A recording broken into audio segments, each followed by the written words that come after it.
तो मुनासिब मैं यही समझता हूं कि यहां पर बात कर दी जाए सियासी इख्तिलाफ अपनी जगह है, लेकिन उस इख्तिलाफ की बिना पर गंद उछाल कर कम अज कम अपनी कब्र को ना खराब किया जाए। शायद नून लीग वालों का इमरान खान से इख्तिलाफ कम हो, उनका सियासी इख्तिलाफ है। हमारा इमरान खान से इख्तिलाफ खत्म नबूवत और नामूस रिसालत का है। लेकिन जो गंदगी और कमीनगी मीडिया पर अब फैलाई जा रही है,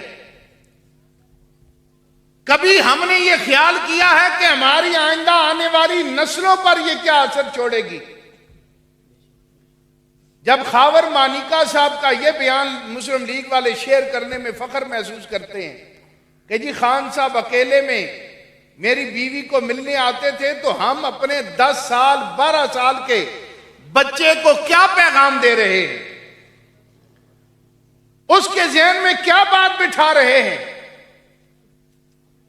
यही हाल पीटीआई वालों का है कि नवाज शरीफ साहब की बेटी पर एक गंदा और घटिया इल्जाम,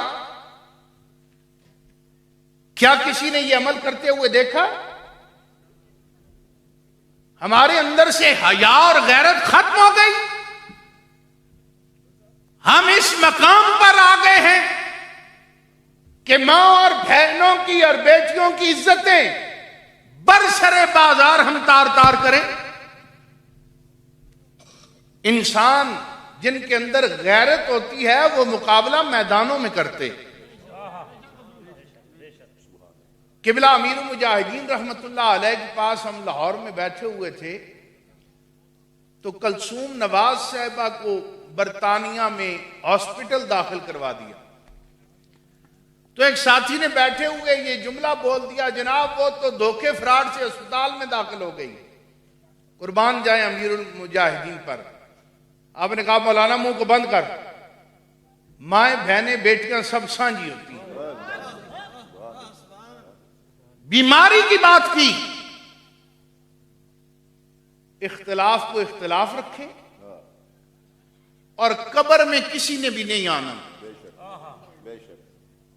मोहब्बत और नफरत का मियार हुजूर की जात को देखकर होना चाहिए।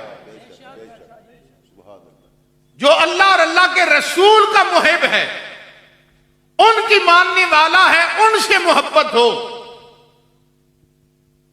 बड़े बड़े लोग दुनिया से चले गए, कब्र में साथ कोई नहीं जाता, लेकिन कब्र में भी ताजदार मदीना ने आना है और हशर में भी दस्तगीरी ताजदार मदीना ने करनी है।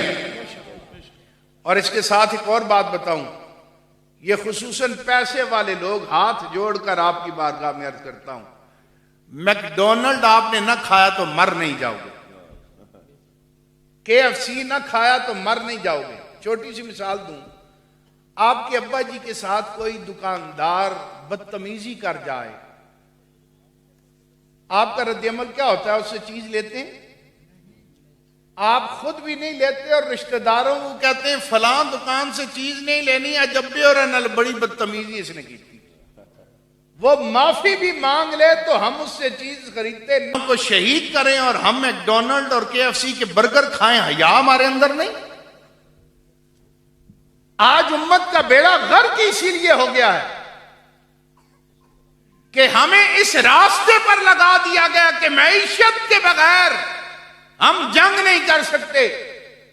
जंगे बदर के वक्त मुसलमानों की कौन सी मैशत थी मजबूत? 2 घोड़े थे, 6 जिरें, 8 तलवारें थी और 313 लड़ने वाले थे। ये 75 सालों से हमें जहर दिया गया। इस्लाम अमन का दर्स देता है, अमन का दर्स देता है, क्योंकि पीरों मौलवियों ने खुद बाहर ही नहीं निकलना था। तो उन्होंने कहा इस्लाम अमन का दर्स देता है।